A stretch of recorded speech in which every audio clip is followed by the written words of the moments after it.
किसी ने कहा चक्रवर्ती सम्राट बनेगा, किसी ने कहा सन्यासी बनेगा। भारतवर्ष में शायद इससे बड़ी भविष्यवाणी कभी नहीं हुई होगी। बात लगभग 2500 साल पहले की है, जब लुम्बिनी के राज परिवार में एक साधारण बच्चे ने जन्म लिया था। जन्म के समय दिखने में वो बच्चा भी वैसा ही था जैसे और बच्चे होते हैं।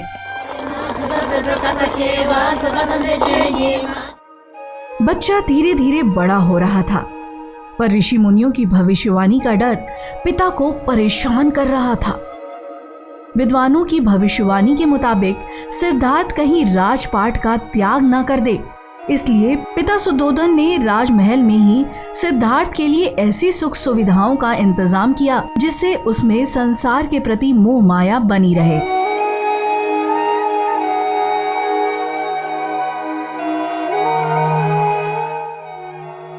पर होनी को कौन टाल सकता है? ऋषि मुनियों की भविष्यवाणी सही साबित हुई और एक दिन अचानक विलासिलता की गोद में अपना बचपन बिताने वाला सिद्धार्थ सब कुछ त्याग कर ऐसे रास्ते पर चल दिया जहां पहुंचने के बाद उसका जीवन आज भी हर किसी के लिए प्रेरणादायी है। 35 साल की आयु में उन्हें ज्ञान की प्राप्ति हो गई थी। वह संसार का मोह त्याग कर तपस्वी बन गए थे और परम ज्ञान की खोज में चले गए थे। आइए आज हम आपको सिद्धार्थ के महात्मा बुद्ध बनने तक के सफर के बारे में बताएंगे।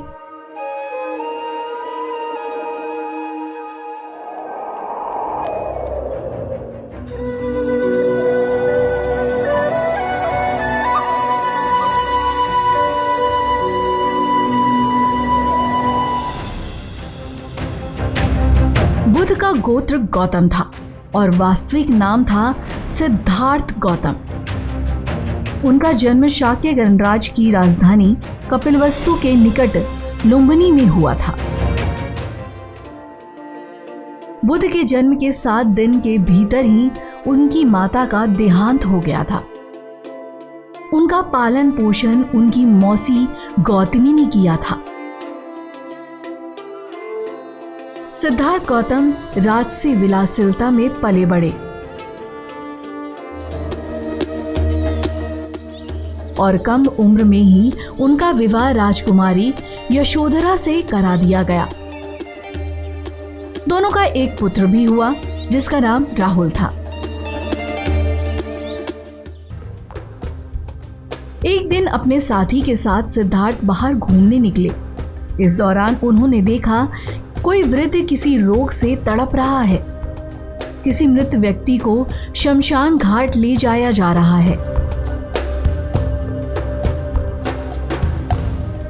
लोग दुख और कष्ट से परेशान हैं। तब महात्मा बुद्ध ने अपने सारथी से पूछा कि क्या मुझे भी इन दुखों का सामना करना पड़ेगा? महात्मा बुद्ध के इन प्रश्नों का उत्तर उनके सारथी ने देते हुए कहा, हाँ राजकुमार, आपको भी एक दिन मरना पड़ेगा।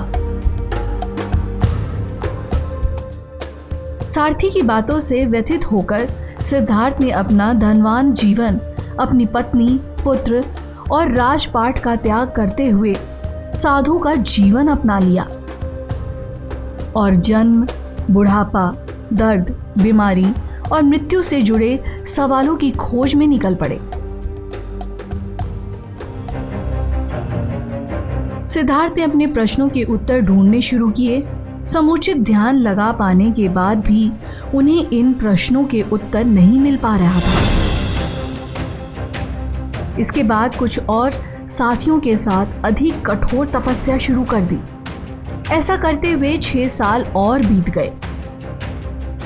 भूख से व्याकुल मृत्यु के निकट पहुंचकर बिना प्रश्नों के उत्तर पाए वह कुछ और करने के बारे में विचार करने लगे थे।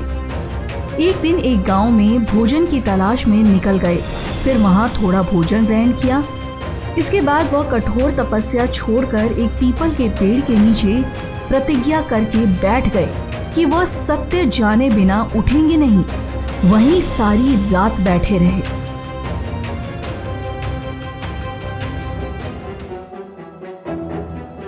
माना जाता है कि यही वो क्षण था जब सुबह के समय उन्हें पूर्ण ज्ञान की प्राप्ति हुई थी और फिर राजकुमार सिद्धार्थ गौतम से गौतम बुद्ध बन गए थे। बुद्धं शरणं गच्छामि। लेकिन बुद्ध बनने के बाद वो एक बार फिर दुविधा में थे। दुविधा इसलिए कि जो ज्ञान की प्राप्ति उन्हें हुई है वो लोगों को बताएं या नहीं, और बताएं तो कैसे। क्या उनकी बातों पर कोई भरोसा करेगा? इसी बीच गौतम बुद्ध अपने 5 साथियों को ढूंढते हुए वाराणसी के पास सारनाथ पहुंचे, जहां उन्होंने अपने 5 साथियों को शिष्य बनाकर पहली बार उपदेश दिया। बुद्ध के दर्शन का सबसे महत्वपूर्ण विचार आत्मदीपो भवा, अर्थात अपने दीपक स्वयं बनो। इसका तात्पर्य है कि व्यक्ति को अपने जीवन का उद्देश्य या नैतिक अनैतिक प्रश्न का निश्चय स्वयं करना चाहिए। बुद्ध के दर्शन का दूसरा प्रमुख विचार मध्यम वर्ग के नाम से जाना जाता है।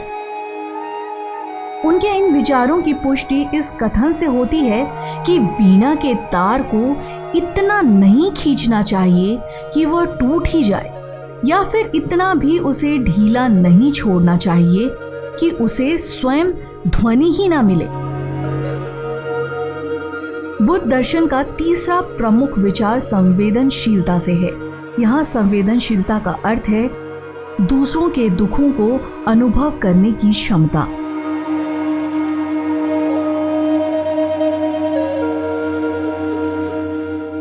बुद्ध दर्शन का चौथा प्रमुख विचार यह है कि वह परलोकवाद की बजाय इहलोकवाद पर अधिक बल देता है।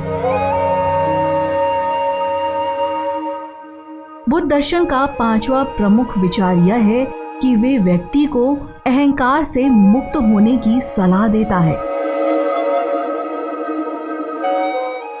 बुद्ध दर्शन का 6ठा प्रमुख विचार हृदय परिवर्तन के विश्वास से संबंधित है।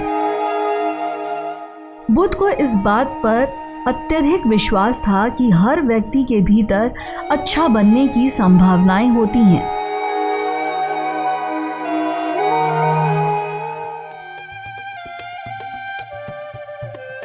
महात्मा बुद्ध द्वारा प्रथम उद्देश्य देने की घटना को बौद्ध ग्रंथों में धर्म चक्र प्रवर्तन नाम से जाना जाता है। पाली भाषा में इसे धम्मचक्र पवतन कहा जाता है। आज भारत में भले ही बौद्ध धर्म के अनुयायी की संख्या कम है, लेकिन Sri Lanka, Myanmar, Thailand, Korea, Japan और चीन में बौद्ध धर्म को मानने वाले की संख्या काफी है। बौद्ध धर्म का विदेश में प्रचार प्रसार सम्राट अशोक के शासनकाल में ही शुरू हो गया था। उन्होंने अपनी बेटी संघमित्रा और बौद्ध भिक्षुकों को श्रीलंका भेजा था। इसके बाद भी बौद्ध धर्म को भारत में कई राज्यों का संरक्षण मिला।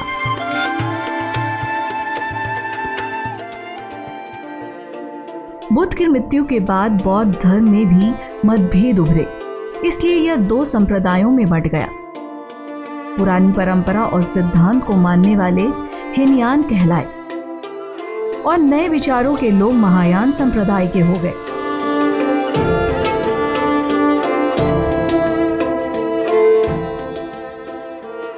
बुद्ध इसलिए भी लोकप्रिय रहे क्योंकि उन्होंने आम आदमी से उसकी ही भाषा में संपर्क स्थापित करने का महत्व जाना।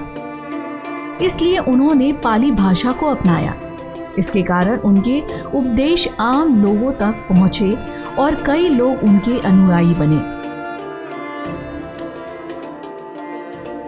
जरा सोचिए, आज से 2500 साल पहले बुद्ध जिन समाज में परिवर्तन और बदलाव की बात कर रहे थे वो आज भी हमारे समाज के लिए जरूरी है। बुद्ध ने परिवर्तन की शुरुआत संत से ही कर दी थी। उन्होंने जिस संघ की स्थापना की उसके दरवाजे अभी वर्णों के लिए खोल दिया गया। साथ ही संघ में शामिल होने की अनुमति महिलाओं को भी दे दी गई। बुद्ध ज्ञान प्राप्ति के बाद 44 साल तक जीवित रहे।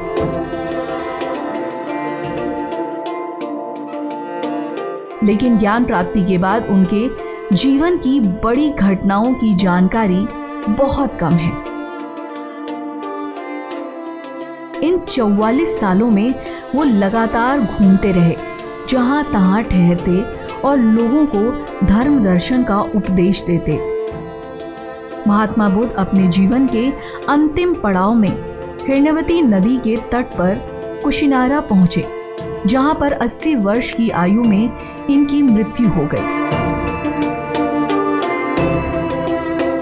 इसे बुद्ध परंपरा में महापरिनिर्वाण के नाम से जाना जाता है। महात्मा बुद्ध भारतीय विरासत के एक महान विभूति हैं। उन्होंने संपूर्ण मानव सभ्यता को एक नई राह दिखाई। उनके विचार उनकी मृत्यु के लगभग 2500 वर्ष के पश्चात आज भी हमारे समाज के लिए प्रासंगिक बनी हुई है।